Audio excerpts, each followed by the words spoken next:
शरीर जिहड़ा ना ये रसां विच फसिया होया है।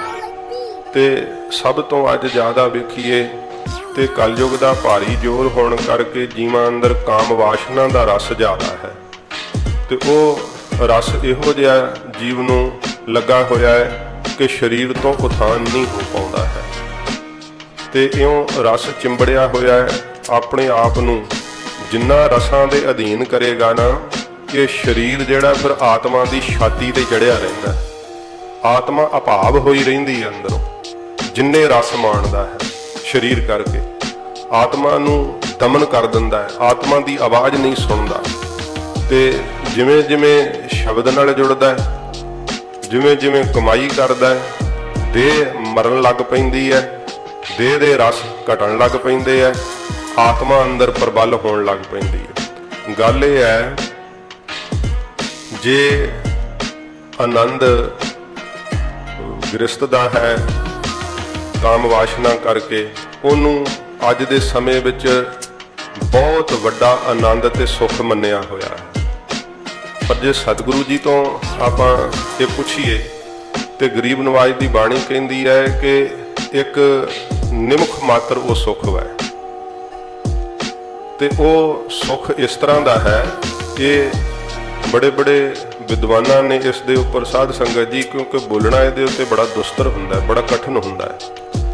जिवें जीव नूं छिक आउंदी है ना, ते छिक आउण तो बाद थोड़ा हल्का महसूस करदा है, ते बस वासना दा इन्ना की आनंद है, बाद विच उहनूं भुल ही जांदा है। जिवें किसी ने भार चुकिया होवे ते वो चुकिया होया भार फिर उतार देवे, घड़ी पल लई उहनूं लगदा है कि मैं बड़ा हौला हो गया।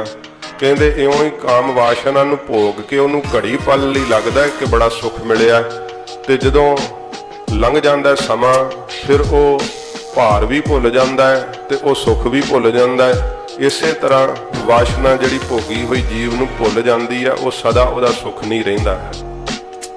फिर इस सुख तो जिहड़ा है जीव छुट नहीं पाउंदा है, इहदा ही हथ फड़िया होया, इसे सुख का हथ फड़िया होया ते इहदे ते ही दुनिया का दारो मदार चली जांदा। पर इहदा हथ छुटे किवें? इहदा हथ तां छुट सकदा है जे इस तो वड्डा सुख मिले। जे जिस कर्म विच ज़्यादा वड्डा सुख होवे तां ही छोटा स्वाद छुट सकदा ना। जदों कई बार किसी ने साध संगत जी ज़्यादा मिठी चीज़ खाधी होवे ना, ते उहनूं घट मिठी चीज़ फिक्की जापदी है। इस तरह जदों ज़्यादा मिठा रस वाहिगुरू दे नाम दा चखिया, फिर एक काम वासना दा आनंद फिक्का लगना, नहीं तो उन्ना चिर नहीं लग सकता। फिर जदों सिमरन दा दामन थाम लिया, वाहिगुरू जी दा दामन थाम लिया, तो फिर ये वासना दा हथ छड़ दिंदा है, मनुख अपने आप ही छड़ दिंदा है। फिर वो हथ फड़िया जाता है सिमरन वाला शब्द वाला, तो फिर इनू लगता है कि नहीं वो आनंद फिक्का है, आनंद ज़्यादा है, सच्चा है। ये कमाई तो बिना नहीं, जीव चाहुंदा तो आनंद ही है, पर कमाई नहीं करता तो शरीर करके फसिया रहिंदा है शरीरक संबंधां दे अंदर। ते जिहड़े गृहस्थी हन्ना माफ़ करना भावें धर्म है, पर साध संगत जी किन्नी किन्नी उम्र हो जाती है, बच्चे भी पैदा हो गए, जवान हो गए, विवाहे गए, पर फिर वासना नहीं अंदरों मुरदी। ते किन्नी किन्नी जिहड़ा है वो बार बार गृहस्थ वासना भोगी जाते ते कहंदे है गृहस्थी दा धर्म है। ये धर्म है? महाराज सच्चे पातशाह जी ने यह धर्म नहीं गृहस्थी धर्म कहा कि शरीरक वासना दे भोगण नूं गृहस्थी धर्म कहा है, नहीं। सच्चे पातशाह जी महाराज जी ने कहा है कि काल खाए किश हथों दे, नानक राह पछाणे से, पुण्य दान का करे शरीर, सो गिरही गंगा का नीर। नहीं तो महाराज लिख देंगे कि भाई धर्म ही है तेरा, हुण तू ये गृहस्थी करी चल। ते जीवां ने यही समझ छड्डिया है कि ये हुण धर्म है, इत्थे चाहे कि ये भी समझण वाली गल है। साध संगत जी जिहड़ा इहदा जबरदस्ती दमन करदे आ ना वासना दा, वो बहुत सारिया ऐसिया कुरीतियां समाज के सामने आउंदियां हन। फिर जिहड़ा है माफ़ करना जानवरां तक नाल भी ये संबंध पैदा करन तो गुरेज नहीं करता मनुख।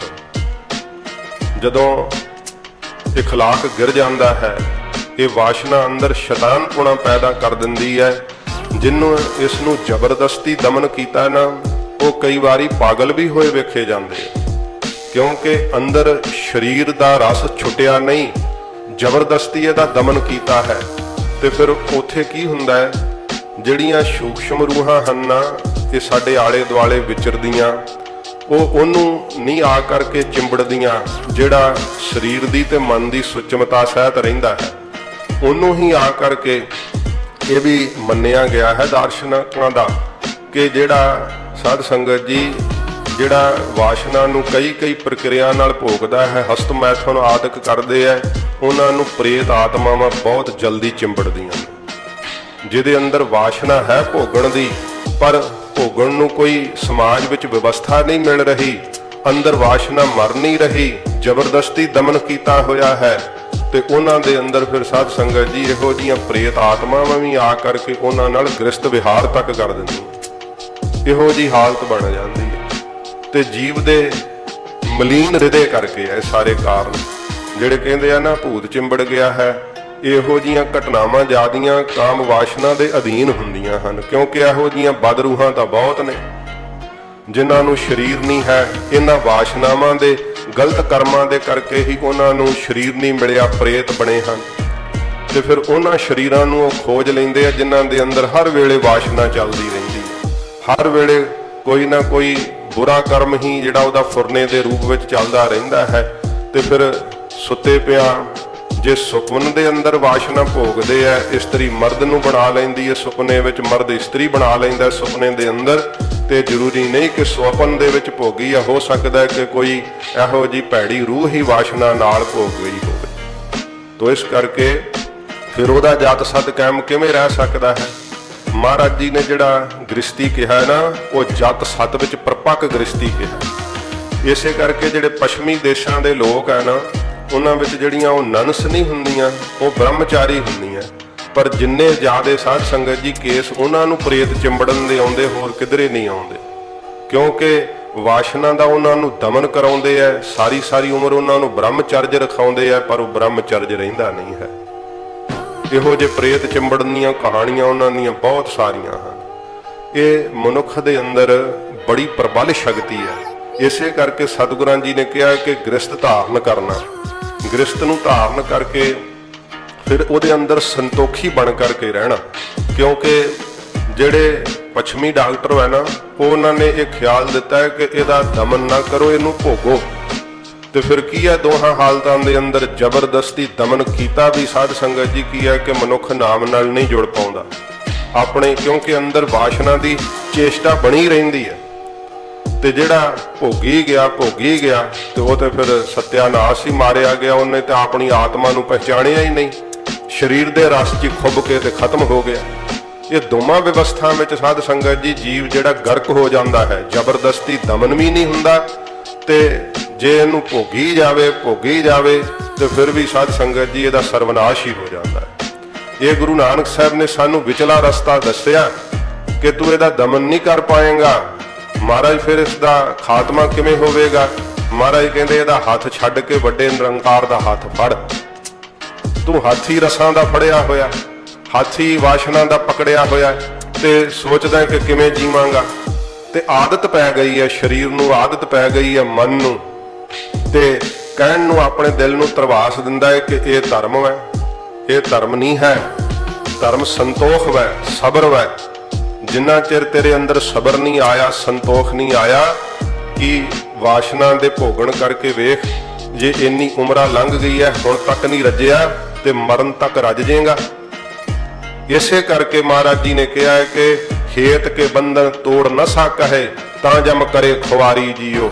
ਜਿਨ੍ਹਾਂ ਸਰੀਰਾਂ ਤੋਂ, ਜਿਨ੍ਹਾਂ ਬੰਧਨਾਂ ਨੂੰ ਤੂੰ ਮੋਹ ਕਰਦਾ, ਜਿੱਥੋਂ ਤੈਨੂੰ ਰਸ ਮਿਲਦਾ ਹੈ, ਜੇ ਉਹਨਾਂ ਨੂੰ ਜਿਉਂਦਿਆਂ ਜੀ ਤੋੜ ਨਹੀਂ ਨਾ ਸਕਦਾ ਤੇ ਜਮ ਖੁਆਰ ਕਰਨਗੇ। ਫਿਰ ਤੋੜਦੇ ਬੰਧਨ ਸਰੀਰ ਕਰਕੇ, ਭਾਵੇਂ ਬੰਧਨ ਰੱਖੀਦੇ ਐ, ਮਨ ਕਰਕੇ ਇਹ ਬੰਧਨ ਤੋੜ ਦੇ। ਭਾਵੇਂ ਕਿ ਵੇਖ ਲਓ ਸਤਿਗੁਰਾਂ ਜੀ ਨੇ ਸਰੀਰ ਕਰਕੇ ਸਾਰੇ ਬੰਧਨ ਰੱਖੇ। ਮਹਾਰਾਜ ਜੀ ਨੇ ਗਰੀਬ ਨਵਾਜ਼ ਸਤਿਗੁਰਾਂ ਜੀ ਤੋਂ ਵੱਧ ਸਫਲ ਗ੍ਰਸਤੀ ਕੌਣ ਹੋ ਸਕਦਾ ਹੈ? ਐਸੇ ਹੀ ਗੁਰਸਿੱਖ ਮਹਾਰਾਜ ਜੀ ਪੈਦਾ ਕੀਤੇ ਐ, शरीर करके सारे बंधनां नूं निभाउंदे आ। इस्त्री दा भी धर्म पूरा पालदे आ, बच्चियां दा भी धर्म पूरा पालदे आ, पर अपना विवाह किते होर ही करके रखदे आ। उन्हां ने भगती रूपी इस्त्री बनाई हुई है, ते फिर भगती रूपी इस्त्री दे नाल साध संगत जी वो शब्द विच एकमिक हुंदे आ, महाराज साहब जी दे शब्द नाल जुड़दे आ। ये सतगुरु जी कहंदे जिहड़ा संसार नालों वियोग हो गया ना, ये साडा विवाह होया है। ते जिहड़ा शब्द दा संजोग होया है सतसंगत विच आ करके, ये महाराज कहंदे साडा साहा कढ़िया गया पहला। ते फिर ये सच्चे पातशाह जी कहंदे भाई साडा विआह हो गया। गुरसिखां नूं महाराज जी सिक्ख्या दिंदे है कि ये विवाह करना चाहिदा है। ते अज विवाह नूं भी की समझिया होया है, काम वासना दे भोगण दा एक साध संगत जी जरिया समझिया होया बस। ते जिहड़ा ये जीव आनंद समझदा ना साध संगत जी, ये आनंद जे सच्चा होवे तां फिर सदा बनिया रहे। ये आनंद सच्चा नहीं, इस करके महाराज जी ने कहा निमुख काम स्वाद कारण। वो तो भावें उत्थे सतगुरां ने पर इस्त्री दे वाक कहे है, अपनी धर्म पत्नी नूं छड्ड करके होर थावां ते कुकर्म करने, क्योंकि जिहदे अंदर वासना नहीं ना मरी, माफ करना ਉਹਨੂੰ मौका नहीं मिलता। जे मौका मिल जाए तो वह नहीं वेखेगा कि मेरी धर्म पत्नी है या संसार का की नाता है या की रिश्ता है। ये विवाह है, इदां तां अराजकता फैल जाएगी, समाज का ढांचा ही गिर जाएगा, जिस करके कि आप वेख रहे हो गिर भी रहा। बहुत ज़्यादा बुरी हालत हो रही समाज के ढांचे की। सारा कुछ ये तां ही साध संगत जी उलट पुलट हुंदा जा रहा, क्योंकि जीव की मत काम वासना में मारी गई है। विवाह नूं केवल काम वासना की पूर्ति का साधन मनी बैठा है। तो फिर ये बाहरों समाजिक तौर पर समझदा बस यही धर्म है। ये धर्म नहीं है। सतगुरां जी ने कहा कि जिहड़ी शक्ति तेरे कोलों दबाई नहीं जाती, जे तू गृहस्थी बन गया है, इहदा हथ छड्डण लई यतन कर। भोगदियां भोगदियां जिहड़ा है तू थक जावेंगा, जे इहदे विच ही लगा रहो तां इउं कर कि अपनी वासना नूं शांत करके भजन विच लग जाया कर। फिर जदों तेरी वासना चरम सीमा ते पहुंचे फिर भोग लिया, क्योंकि गृहस्थी है, तो फिर भजन विच उन्नी तीव्रता नाल लग। एक दिन ऐसा आवेगा जिहड़ा तेरे कोलों वासना दा हथ छुट जाएगा, फिर तेनू निरंकार दे नाम नाल तेरा इहो जिहा नाता जुड़ेगा, वो आनंद तेनू वड्डा भासण है। जदों वड्डा आनंद लभ गया, छोटा आनंद आपे ही छुट जाता है। इवें ये गृहस्थियां लई दोहां लई निजम है, दोहां लई निजम है। ये नहीं कि एक निजम रखे तो फिर दूसरा निजम ना रखे तां भी निजम नहीं रहिंदा, क्योंकि गुरमुख गाड़ी राह चलंदा वाक गए है। गुरमुखां वास्ते ये गड्डी दे दो पहिए हुंदे ना, एक टुट जे गड्डी चल सकदी है, नहीं चल सकती। बराबर ही पहिए चाहिए, वड्डा छोटा होवे तां भी चलण च दिक्कत आउंदी है। जे बराबर पहिए होण ते गड्डी चलदी है। इस तरह गृहस्थ दे दो पहलू दो पहिए ने। ते सतगुरु जी ने कहा संतोख तो वड्डी होर कोई साध संगत जी दात नहीं है। गृहस्थ तो संतोख रखना चाहिए है। ते जे की है, जे वैदिक के मुताबिक भी सुनीए ना तो साध संगत जी वैदिक भी ये कहती है कि बच्चे वास्ते पशु गृहस्थ करते हैं, फिर वो गृहस्थ नहीं करते। पर एक जीव है जिहड़ा बच्चे तो बिना ही किन्ना काम वासना में डुबिया होया है। फिर वो शरीर की रखिया वास्ते दसदे है कि शरीर रिष्ट पुष्ट रहिंदा है, जे महीने विच एक बारी ये संबंध करे तो फिर शरीर नूं रोग नहीं लगता है। ते जे होर संजम वरत लावे तो फिर इनू अंदर ही अंदर इहो जी इहदे अंदर आत्मा की सत्ता जागदी है कि फिर शरीर करके भावें कि वासना भोगदा है। साध संगत जी जदों वासना दे भोगण विच प्रवृत्त हुंदा है ना, उदों सवासां की गति बहुत तेज चल पैंदी है। पर ऐसे कमाई वाले गुरसिख जिहड़े गृहस्थ दे निजम नूं भी निभाउंदे आ, अपने असल स्वरूप नूं शरीर तो पासे करके वेखदे आ कि मैं गृहस्थ नहीं भोग रहा, मेरा शरीर गृहस्थ भोग रहा है। मैं नहीं गृहस्थ भोग रहा, मेरा शरीर गृहस्थ भोग रहा है। ये अवस्था आत्म सत्ता जदों जाग पैंदी है ना, फिर प्राप्त होंदी है। नहीं तो भोगण च जीव साध संगत जी इन्ना ज़्यादा, क्योंकि सतगुरु जी ने श्री दसम ग्रंथ के अंदर इसका बहुत विस्तार हजूर ने दसिया कि वो किवें जीवन दीयां कदरां कीमतां तो डिग जाते हैं। किहो किहो जे चेहरे संसार विच उन्हां दे हुंदे आ, ਤੇ ਅੰਤਰੀਵ ਉਹਨਾਂ ਦੀਆਂ ਸ਼ਕਲਾਂ ਕਿੰਨੀਆਂ ਭਿਆਨਕ ਹੁੰਦੀਆਂ 10ਵੇਂ ਪਾਤਸ਼ਾਹ ਨੇ ਚਰਿਤਰਾਂ ਵਿੱਚ ਦੱਸਿਆ। ਤੇ ਕਿਹੋ ਕਿਹੋ ਜੇ ਨੀਚ ਕਰਮ ਕਰ ਦਿੰਦੇ ਆ, ਕਿਹੋ ਕਿਹੋ ਜੇ ਭੈੜੇ ਢੰਗ ਨਾਲ ਗ੍ਰਸਤ ਵਾਸ਼ਨਾ ਨੂੰ ਭੋਗਦੇ ਆ, ਹਜੂਰ ਨੇ ਸਭ ਕੁਝ ਖੋਲ ਕੇ ਦੱਸਿਆ। ਇਸੇ ਕਰਕੇ ਕਈਆਂ ਨੂੰ ਪਤਾ ਨਹੀਂ ਨਾ ਲੱਗਦਾ ਕਿ ਮਹਾਰਾਜ ਨੇ ਕਿਸ ਤਲ ਦੇ ਉੱਤੇ ਸਾਨੂੰ ਗਿਆਨ ਦਿੱਤਾ ਹੈ। ਤੋ ਇਹ ਸਾਧ ਸੰਗਤ ਜੀ, ਮਹਾਰਾਜ ਨੇ ਕਿਹਾ ਕੇਵਲ ਵਿਵਾਹ ਨੂੰ, ਸਰੀਰਕ ਵਿਵਾਹ ਨੂੰ ਵੀ ਕਾਮ ਦੇ ਭੋਗਣ ਦਾ ਜਰੀਆ ਨਾ ਬਣਾ, ਇਹਨੂੰ ਵੀ ਵਾਹਿਗੁਰੂ ਨੂੰ ਮਿਲਣ ਦਾ ਹੀ ਰਾਹ ਬਣਾ ਲੈ। ਇਸੇ ਕਰਕੇ ਮਹਾਰਾਜ ਨੇ ਰਹਿਤਨਾਮਿਆਂ ਵਿੱਚ ਵਾਕ ਕਹੇ ਹੈ ਕਿ ਸਿੱਖ ਸਿੱਖਣੀ ਮਿਲ ਬਹਿ, ਚਰਚਾ ਕਰੈ ਅਪਾਰ, ਭਜਨ ਸਿਖਾਵੈ ਪੁੱਤਰ ਕੋ, ਹਰ ਭਜ ਬਾਰੰਬਾਰ। ਦੋਵੇਂ ਮਿਲ ਕੇ ਬਹਿ ਕੇ ਭਜਨ ਕਰਨ, ਪਰ ਜੇ ਦੋਵੇਂ ਮਿਲ ਕੇ ਫਿਲਮਾਂ ਵੇਖਣ, ਜੇ ਦੋਵੇਂ ਮਿਲ ਕੇ ਲੜਨ ਝਗੜਨ, ਤੇ ਆਪਣੇ ਬੱਚੇ ਨੂੰ ਵੀ ਕਈ ਨਾ ਛੋਟਾ ਬੱਚਾ ਗਾਲਾਂ ਕੱਢੇ ਤੇ ਬੜੇ ਖੁਸ਼ ਹੁੰਦੇ ਆ, ਕਹਿੰਦੇ ਆਪਣੇ ਨਾ ਦਾਦੇ ਕੋਲੋਂ ਸਿੱਖੀ ਹੈ। ਦੱਸੋ ਤੁਸੀਂ ਬੱਚੇ ਨੂੰ ਭਜਨ ਸਿਖਾਉਣਾ ਕਿ ਗਾਲਾਂ ਸਿਖਾਉਣੀਆਂ ਹਨ? ਇਸ ਤਰ੍ਹਾਂ ਦੀ ਹਾਲਤ ਵਿੱਚ ਢਾਂਚਾ ਹੀ ਸਾਰਾ ਵਿਗੜਿਆ ਹੋਇਆ ਹੈ। ਤੇ ਜੇ ਇਸ ਤਰ੍ਹਾਂ ਚੱਲਦਾ ਜਾਵੇ ਨਾ ਤੇ ਫਿਰ ਵਿਵਾਹ ਦੇ ਧਰਮ ਵੀ ਨਹੀਂ ਨਿਭਦੇ, ਫਿਰ ਤਾਂ ਹੀ ਤਲਾਕ ਹੁੰਦੇ ਆ। ਸਾਧ ਸੰਗਤ ਜੀ, ਛੁੱਟ ਜਾਂਦੇ ਆ ਰਿਸ਼ਤੇ, ਇੱਕ ਦੂਸਰੇ ਨਾਲ ਬੇਇਤਫਾਕੀ ਬਣ ਜਾਂਦੀ ਹੈ। ਤੇ ਜਿਵੇਂ ਜਿਵੇਂ ਫਿਰ ਇਹ ਚੀਜ਼ਾਂ ਵੱਧਦੀਆਂ ਨਾ, ਤੇ ਮਾਫ ਕਰਨਾ, ਜੀਵ ਤੋਂ ਦੂਰ ਹੋ ਕਰਕੇ ਜਾਨਵਰਾਂ ਦੇ ਨੇੜੇ ਜਾਣ ਲੱਗ ਪਿਆ ਹੈ। ਇਹ ਪੱਛਮੀ ਦੇਸ਼ਾਂ ਦੇ ਅੰਦਰ ਜਿਹੜੇ ਇਹਦੇ ਖੋਜੀ ਹਨ ਨਾ, ਉਹ ਇਹਨਾਂ ਗੱਲਾਂ ਨੂੰ ਉਜਾਗਰ ਕਰ ਰਹੇ ਹੈ ਕਿ ਜੀਵ ਦਾ ਆਪਸ ਵਿੱਚ ਇਸਤਰੀ ਮਰਦ ਦਾ ਇਤਫਾਕ ਘਟਦਾ ਜਾ ਰਿਹਾ ਹੈ ਤੇ ਪਸ਼ੂਆਂ ਨਾਲ ਇਤਫਾਕ ਵੱਧਦਾ ਜਾ ਰਿਹਾ ਹੈ।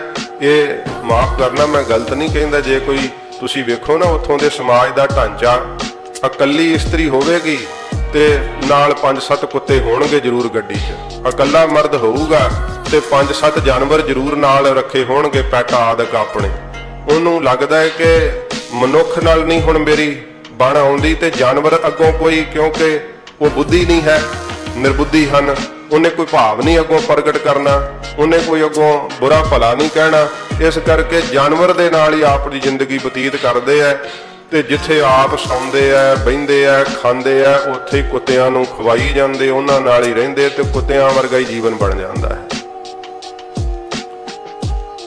ਭਾਵੇਂ ਕਿ ਦੂਸਰੇ ਪੱਖ ਤੋਂ ਕੁੱਤੇ ਨੂੰ ਰੱਖਣਾ ਹੁੰਦਾ ਤੇ ਉਹ ਕਾਹਦੇ ਵਾਸਤੇ ਰੱਖੀਦਾ ਹੈ, ਉਹ ਇੱਕ ਵੱਖਰਾ ਵਿਸ਼ਾ ਹੈ, ਮੈਂ ਉਹ ਨਹੀਂ ਸੋਹਣਾ ਚਾਹੁੰਦਾ।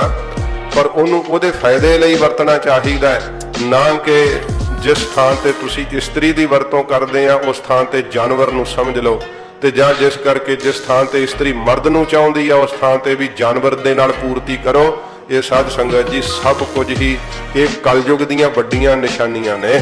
ਇਸੇ ਕਰਕੇ ਹੀ ਸਾਰਾ ਸਮਾਜ ਦਾ ਢਾਂਚਾ ਜਿਹੜਾ ਉਹ ਗਿਰ ਰਿਹਾ ਦਿਨ ਬਰ ਦਿਨ। ਤੇ ਸਤਿਗੁਰੂ ਜੀ ਕਹਿੰਦੇ ਭਾਈ, ਜਿਹੜਾ ਬਾਹਰੋਂ ਵੀ ਸਰੀਰ ਕਰਕੇ ਵਿਵਾਹ ਕੀਤਾ ਨਾ, ਇਸ ਵਿਵਾਹ ਨੂੰ ਵੀ ਜਰੀਆ ਬਣਾ ਪਰਮੇਸ਼ਰ ਦੇ ਮਿਲਣ ਦਾ, ਕੇਵਲ ਵਾਸ਼ਨਾ ਦੇ ਭੋਗਣ ਦਾ ਜਰੀਆ ਨਾ ਬਣਾ। ਫਿਰ ਤੂੰ ਧਰਮ ਵਿਵਾਹ ਤੱਕ ਨਹੀਂ ਕਾਇਮ ਰਹੇਗਾ, ਆਪਣੇ ਹੋਰਨਾਂ ਰਿਸ਼ਤਿਆਂ ਨੂੰ ਵੀ ਜਿਹੜਾ ਕਰਪਟ ਕਰ ਦੇਵੇਂਗਾ, ਭ੍ਰਸ਼ਟ ਕਰ ਦੇਵੇਂਗਾ। ਤੋ ਸੱਚੇ ਪਾਤਸ਼ਾਹ ਜੀ ਮਹਾਰਾਜ ਫਰਮਾਉਂਦੇ ਹਨ, ਅੰਤਰੀਵ ਵਿਸਥਾਰ ਤਾਂ ਬਹੁਤ ਆ ਪਰ ਸ਼ਬਦ ਨਾਲ ਜੁੜੀਏ।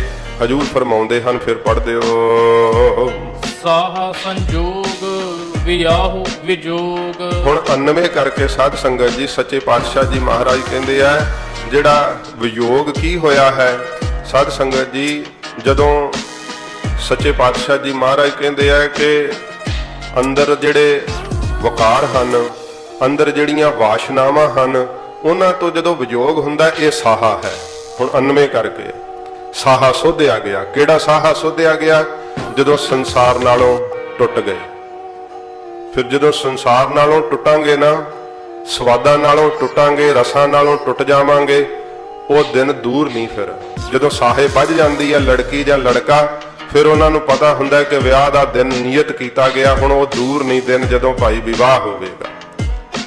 ਜਿਹੜਾ ਸੰਸਾਰ ਨਾਲੋਂ ਵਿਯੋਗ ਪੈ ਜਾਣਾ, ਪਦਾਰਥਾਂ ਨਾਲੋਂ, ਰਸਾਂ ਨਾਲੋਂ ਵਿਯੋਗ ਪੈ ਜਾਣਾ, ਇਹ ਸੱਚੇ ਪਾਤਸ਼ਾਹ ਜੀ ਮਹਾਰਾਜ ਗਰੀਬ ਨਵਾਜ ਕਹਿੰਦੇ ਆ ਕਿ ਭਾਈ ਇਹ ਸਾਹਾ ਕੱਢਿਆ ਗਿਆ ਹੈ। ਤੇ ਫਿਰ ਜਿਹੜਾ ਸ਼ਬਦ ਦੇ ਨਾਲ ਸੰਜੋਗ ਪੈ ਗਿਆ ਹੈ, ਸ਼ਬਦ ਦੇ ਨਾਲ ਮਹਾਰਾਜ ਕਹਿੰਦੇ ਬਿਰਤੀ ਜਿਹੜੀ ਹੈ ਆਨੰਦਮਈ ਹੋ ਗਈ ਹੈ, ਇਹ ਵਿਵਾਹ ਹੋ ਗਿਆ ਹੈ। ਜਦੋਂ ਸ਼ਬਦ ਦਾ ਮਿਲਾਪ ਹੁੰਦਾ ਹੈ, ਸ਼ਬਦ ਕੀ ਹੈ? ਬ੍ਰਹਮ। ਫਿਰ ਬ੍ਰਹਮ ਦੀ ਜਦੋਂ ਸਾਖਿਆਤਤਾ ਹੁੰਦੀ ਹੈ, ਸਰੀਰ ਨੂੰ ਛੱਡ ਕੇ ਸਾਧ ਸੰਗਤ ਜੀ ਆਪਣੇ ਅਸਲ ਸਰੂਪ ਨੂੰ ਵੇਖ ਲਈਦਾ ਹੈ।